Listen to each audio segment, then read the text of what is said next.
क्या आपने कभी सोचा है कि हमारा स्वास्थ्य सिर्फ हमसे ही नहीं बल्कि हमारे आसपास की दुनिया यानी पर्यावरण से भी जुड़ा हुआ है? जी हाँ, जब हम पशु पक्षियों और प्रकृति की देखभाल करते हैं, इस तरह हम खुद को भी सुरक्षित रख सकते हैं। नमस्कार दर्शकों, मैं ईशा सिंह आप सभी का स्वागत करती हूँ हमारे इस खास कार्यक्रम में, जिसका नाम है पर्यावरण दर्शन। आज हम एक ऐसे विषय पर चर्चा करेंगे जो न केवल विज्ञान के क्षेत्र में महत्वपूर्ण है बल्कि ये हमारे जीवन से भी गहराई से जुड़ा हुआ है। आज हम बात करेंगे वन हेल्थ पर। यह एक अंग्रेजी का शब्द है, यह एक दृष्टिकोण है जो हमें समझाता है कि हमारा स्वास्थ्य पर्यावरण से भी जुड़ा हुआ है। इस विषय पर हमारे साथ चर्चा करने के लिए मौजूद हैं public health expert Shakti Singh ji, जो हमें वन हेल्थ के बारे में तो बताएंगे ही, साथ ही यह भी बताएंगे कि इसके क्या क्या प्रभाव हैं और हम अपना योगदान इस विषय में किस तरह से दे सकते हैं। तो आइए इस चर्चा की शुरुआत करते हैं। नमस्कार सर, आपका बहुत बहुत स्वागत है हमारे इस कार्यक्रम में। नमस्कार मैम, दर्शकों को भी नमस्कार। तो सबसे पहले सर, हम ये जानना चाहते हैं कि वन हेल्थ क्या है और इसके प्रभाव क्या क्या हैं और ये क्यों ज़रूरी है? देखिए, जैसा कि आपने कहा कि यह एक एकीकृत दृष्टिकोण है जिससे हमें ये समझने में मदद मिलती है कि हमारा स्वास्थ्य, जीवों का स्वास्थ्य, या चाहे वो वन्य जीव हो या घरेलू जीव हो, और इसके साथ साथ पर्यावरण, पेड़ पौधे, हमारे आसपास का वातावरण किस तरह से जुड़ा हुआ है। और ये इम्पॉर्टेंट इसलिए है बिकॉज यही घटक हैं जो आपके स्वास्थ्य को प्रभावित करते हैं। इसके अलावा आपके घटक कोई नहीं हो सकते। तो आपको इन सबको एक साथ सम्मिलित करते हुए इस तरह से देखना पड़ेगा कि स्वास्थ्य डिपेंडेंट है इन सब घटकों के ऊपर, ना कि सिर्फ आप अपना स्वास्थ्य ठीक रखें बल्कि इन सब घटकों का भी ध्यान रखें। जी सर, आपने वन हेल्थ को संक्षिप्त रूप में हमें समझा दिया है। हम इसके इतिहास पर ज़रा बात कर लें ताकि हमारे दर्शक जो हैं इतिहास के बारे में जान सकें। जी मैम, वैसे तो ये बहुत पुराना एक अप्रोच या कॉन्सेप्ट मैं बोलूँगा जी, पर हाल ही में ये ज़्यादा लाइमलाइट में आया। उसके कारण कई रहे हैं कि जिस तरह से बीमारियां फैल रही हैं, जानवरों से फैलने वाली बीमारियां जिन्हें हम जूनोटिक डिजीज़ कहते हैं, वो बहुत ज़्यादा लाइमलाइट में आ गई है इन दशकों में। तो शुरुआत में 2005 में मैनहट्टन प्रिंसिपल्स के अंदर वन वर्ल्ड वन हेल्थ का नारा दिया गया था जी। तो आप कह सकते हैं कि हमारी जो बोलचाल की भाषा में या हमारे लिटरेचर में या हमारे रीसेंट नॉलेज में ये 2005 से शुरू हुआ जी।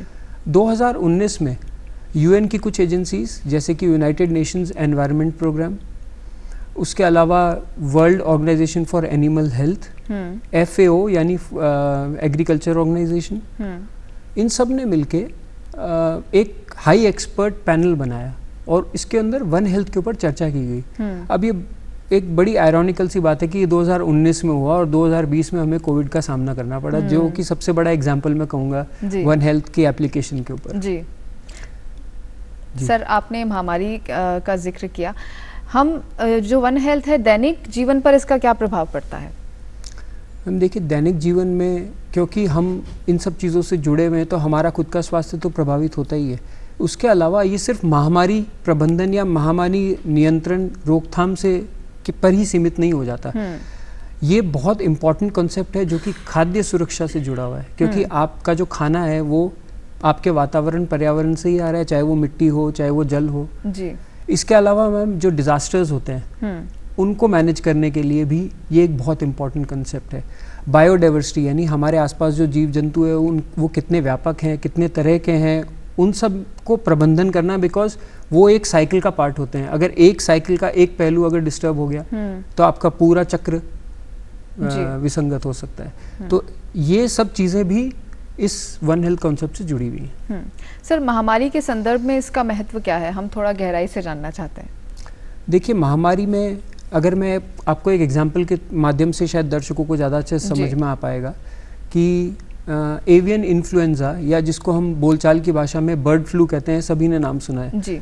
उसके मैनेजमेंट को लेके कंबोडिया और वियतनाम और आसपास के जो देश थे उन्होंने मिलके एक कॉन्सेप्ट बनाया कि क्यों ना हम गांव-गांव में एक विलेज सर्वेलेंस टीम का गठन करें जो कि लोकल लोगों से ही बनी हुई होंगी, और वो हमें बता देंगे कि कब बर्ड फ्लू का ब्रेकआउट हुआ है एक किसी गांव के अंदर।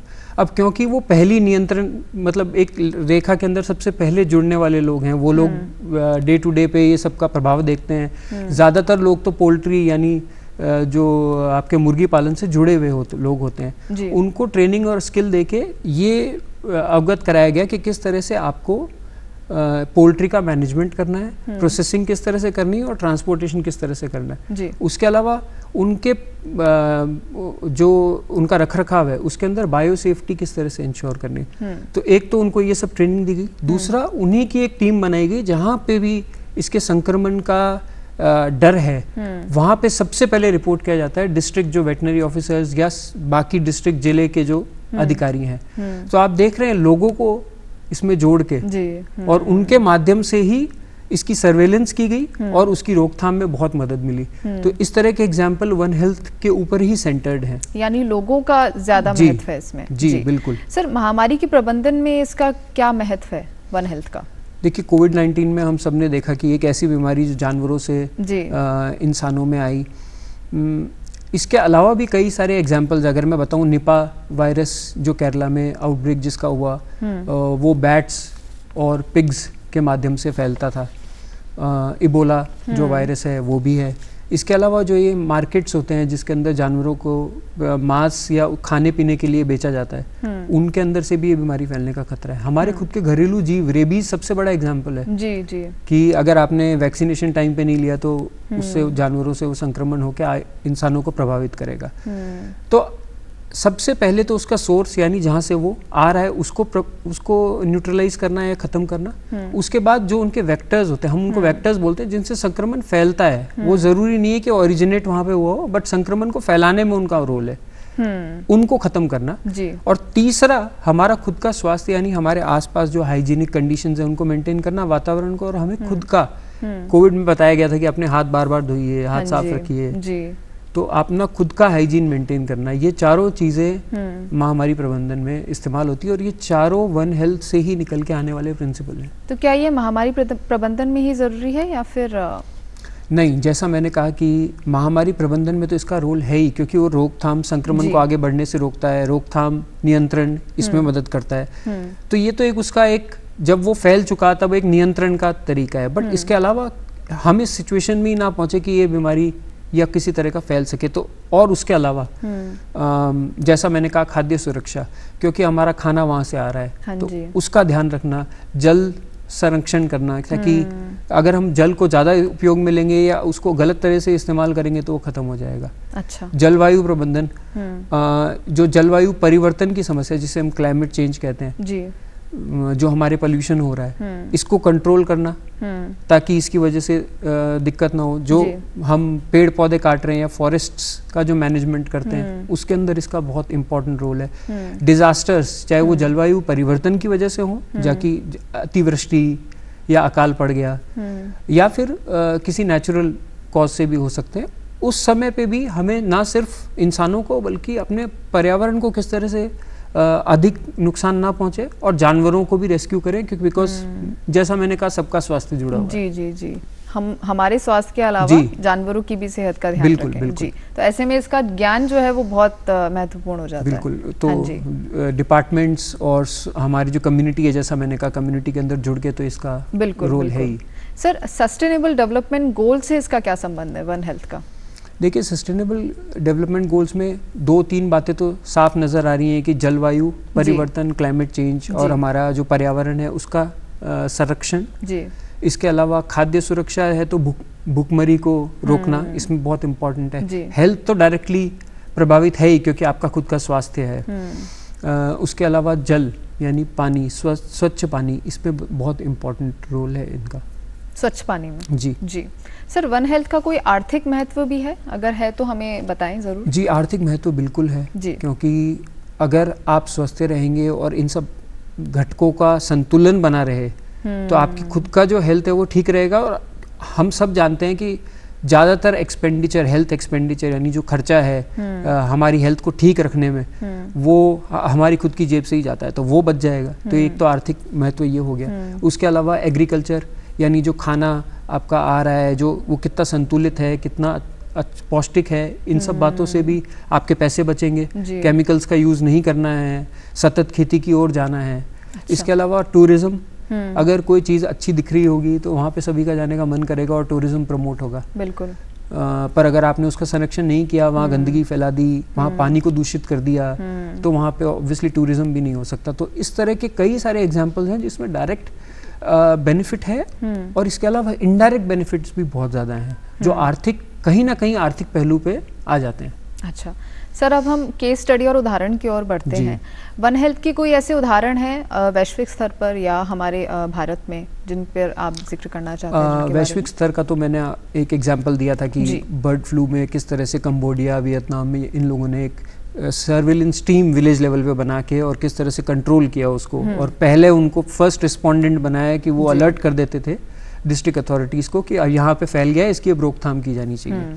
हाँ, अगर मैं भारत की बात करूँ तो एक बहुत इंपॉर्टेंट एग्जाम्पल मेरे दिमाग में आता है। एक झारखली क्षेत्र है सुंदरबन में, जो कि एक गांव है छोटा सा जी, और आप इस गांव को इमेजिन कीजिए कि एक छोटी सी जगह है जो 3 तरफ से नदियों से घिरा हुआ है जी, और वहाँ पे आए दिन जो समस्या है वो कई तरह की हैं। एक तो उनको आए दिन साइक्लोन्स फेस करने पड़ते हैं, उसके अलावा जो बिकॉज वहाँ पे इतना ज़्यादा इम्पैक्ट है जलवायु परिवर्तन का, तो खाना ख़त्म होने की वजह से टाइगर अटैक्स बहुत ज़्यादा बढ़ रहे हैं, जिससे आदमियों को भी नुकसान है, टाइगर्स को भी नुकसान है, क्योंकि इवेंचुअली आप उस टाइगर को या तो वहाँ से हटा देंगे या मार देंगे।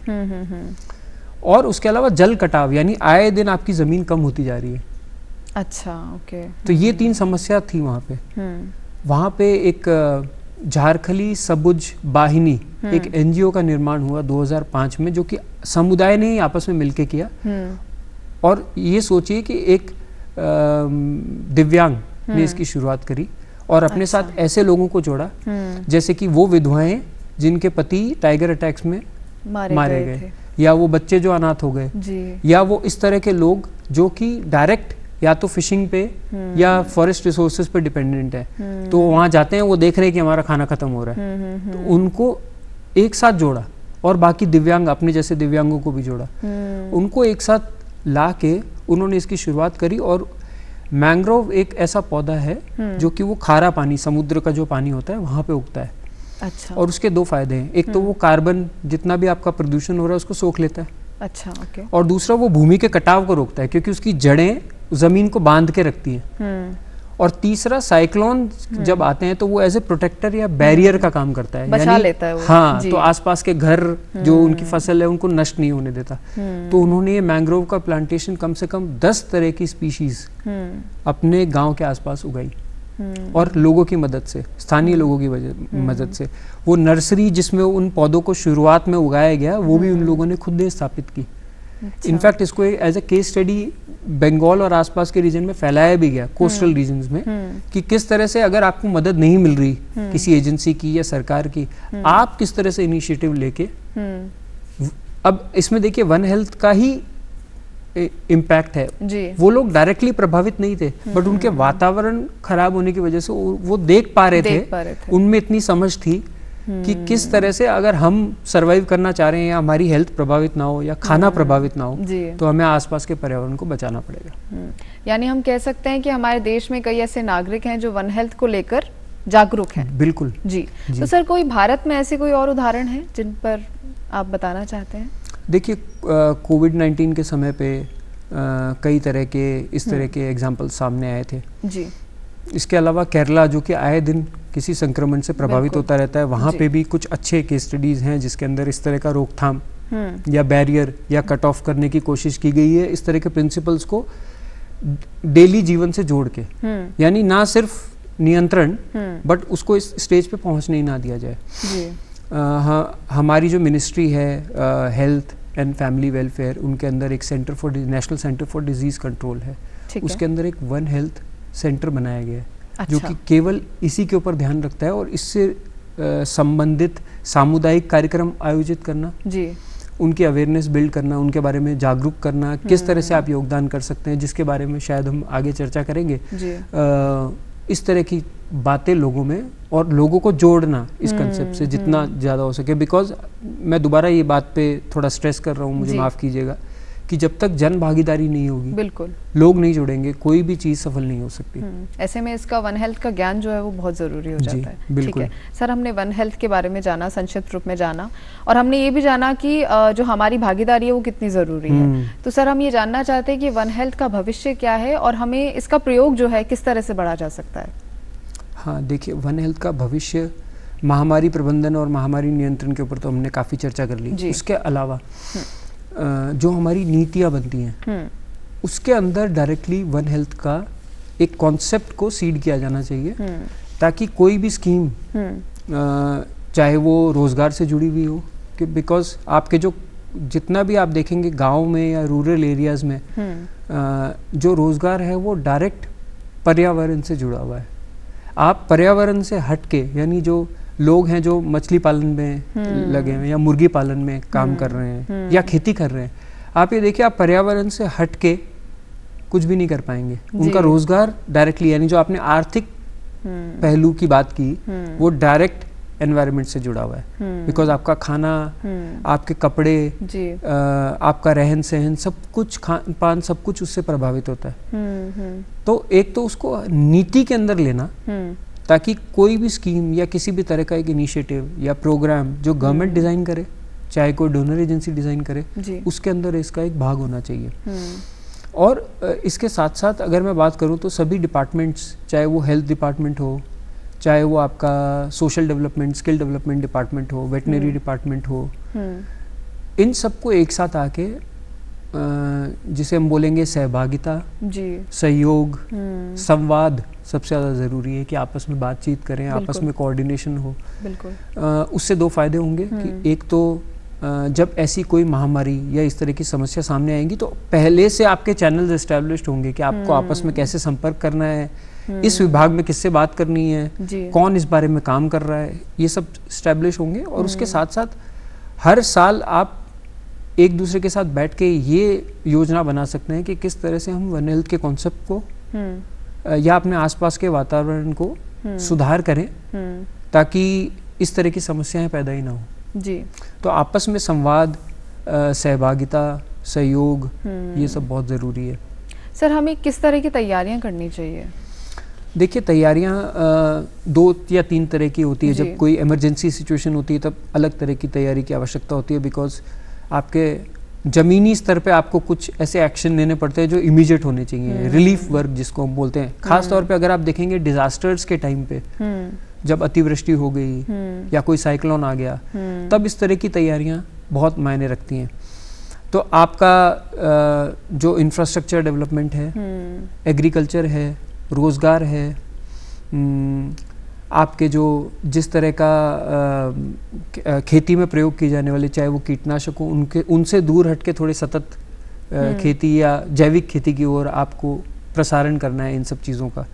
ये सब आपकी लंबी तैयारियां हैं, बट इमीडिएट तैयारी के लिए आपको रिलीफ वर्क पे ज़्यादा ध्यान देना पड़ेगा। कोशिश करनी पड़ेगी कि ज़्यादा कम से कम लोग इसकी चपेट में आए, प्रभावित हों। और साथ ही साथ मैंने कहा जानवरों के ऊपर और आसपास के वातावरण को भी जितना हो सके प्रोटेक्ट करना। तो उसके कई तरह के तरीके हैं कि एक नेचुरल बैरियर्स बनाए जाएं, जो नेचुरल एरियाज़ हैं जहाँ पे जानवर हैं, जहाँ पे इस तरह के पेड़ पौधे हैं, उनको कम से कम नुकसान पहुँचाया जाए। आपके आसपास का जो जल है उसको दूषित ना किया जाए।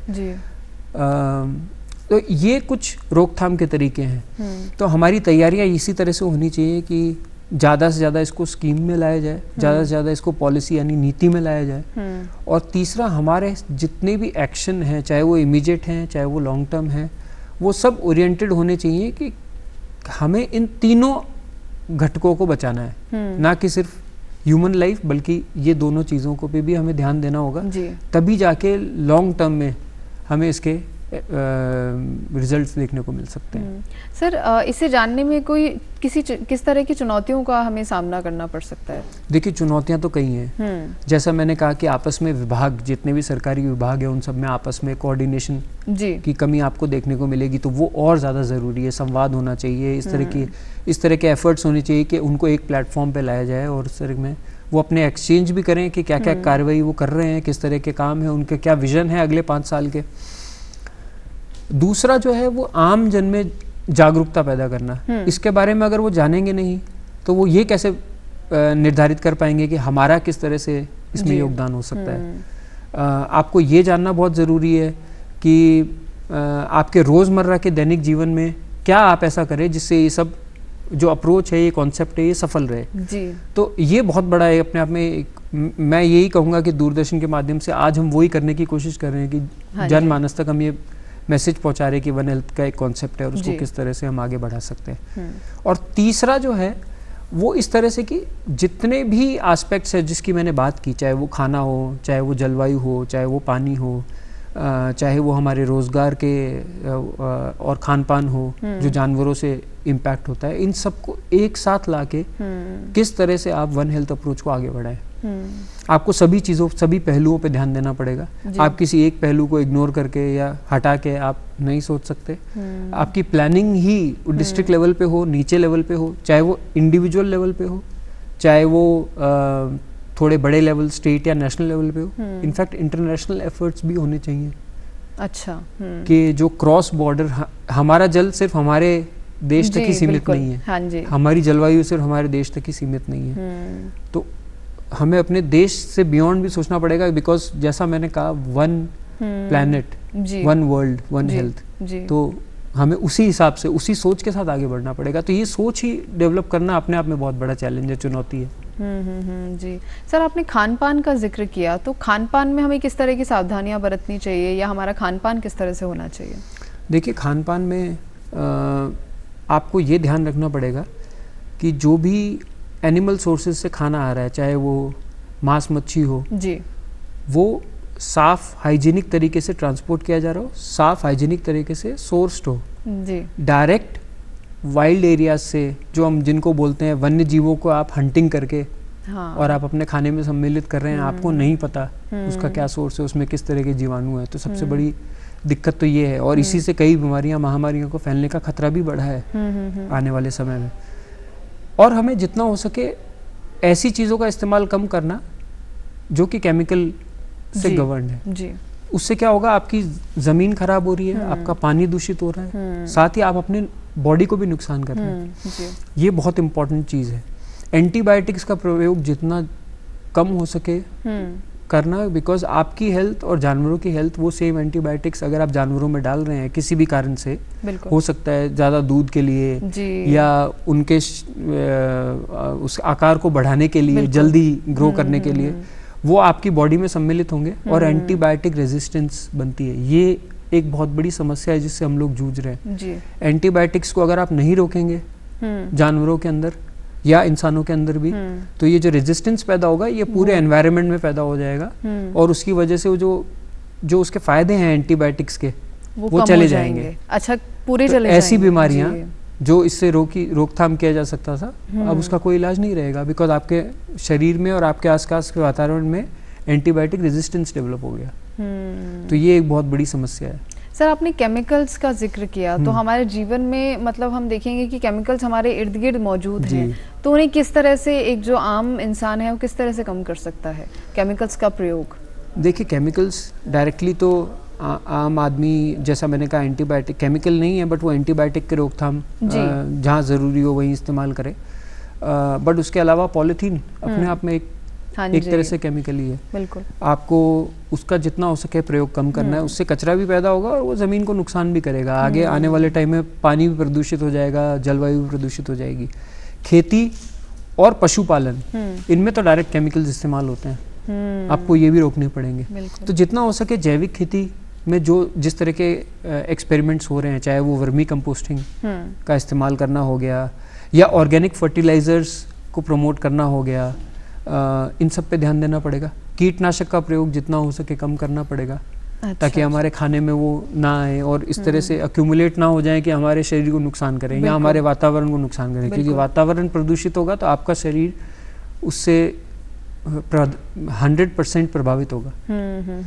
तो ये कुछ चीज़ें हैं जिससे हम केमिकल्स का प्रयोग कम कर सकते हैं, या हम ध्यान दे सकते हैं कि केमिकल्स हमारी बॉडी में या हमारे एनवायरनमेंट में एंटर ना करें। जी सर, आपके अनुसार वन हेल्थ का हमारे भारत में किस तरह से इम्प्लीमेंटेशन किया जा रहा है?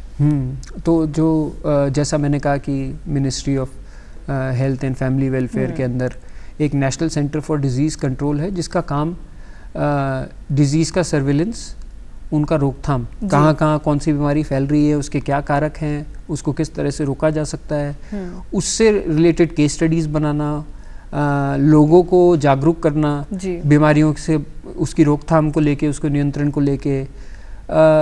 उसी के अंदर एक वन हेल्थ सेंटर इस्टेब्लिश किया गया है। इस वन हेल्थ सेंटर में सभी तरह के एक्सपर्ट्स मौजूद हैं, चाहे वो जानवरों से रिलेटेड हों, चाहे वो एनवायरनमेंट से रिलेटेड हो, चाहे वो ह्यूमन डिजीज से रिलेटेड हो, एंटीबायोटिक रेजिस्टेंस से भी जुड़े हुए हैं। यानी आपको हर विषय की विशेषज्ञता बहुत जरूरी है, और वो हर आयाम पे चर्चा भी हो रही है एक नेशनल लेवल पे। उसको एक स्टीयरिंग कमेटी या टास्क फोर्स आप बोल सकते हैं, बिल्कुल, जो सिर्फ इसी पे काम कर रही है कि वन हेल्थ को हम किस तरह से नीति के अंदर डालें, स्कीम्स के अंदर डालें। और मेरे हिसाब से उसके माध्यम से कोविड-19 के बाद काफ़ी ज़्यादा जागरूकता और काफ़ी ज़्यादा गवर्नमेंट का स्ट्रेस पड़ गया है कि बहुत ज़रूरी है इसके ऊपर अभी काम करना।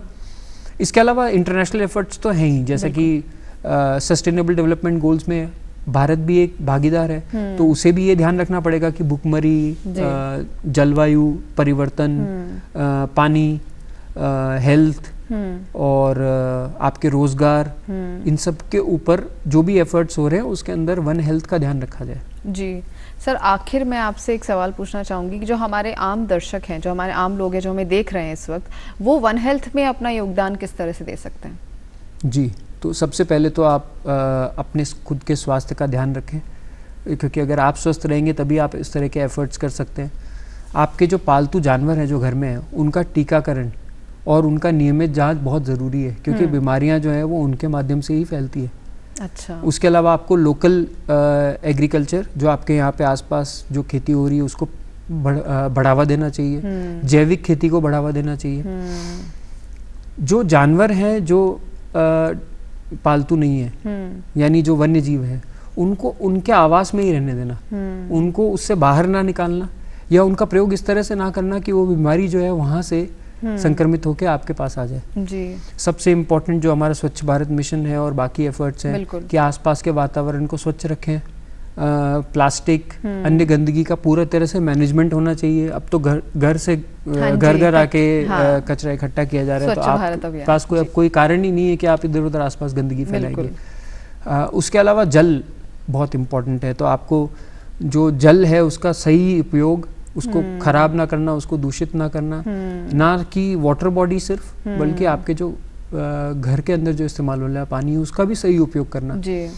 उसको आप सही तरह से संचित करके या इस्तेमाल करके बहुत सारे ऐसे कई सारे एफर्ट्स हैं, जैसे मैंने एग्जांपल दिया, जिनके माध्यम से आम आदमी भी कंट्रीब्यूट कर सकता है इस कॉन्सेप्ट की तरफ। जी, तो दर्शकों, हमने जाना कि वन हेल्थ क्या है और इसके हर पहलू को के बारे में हमने जिक्र किया, और हमने यह भी जाना कि एक आम लोग हैं वो इसमें अपना योगदान किस तरह से दे सकते हैं। तो उम्मीद है आपको हमारा ये कार्यक्रम पसंद आया होगा। धन्यवाद।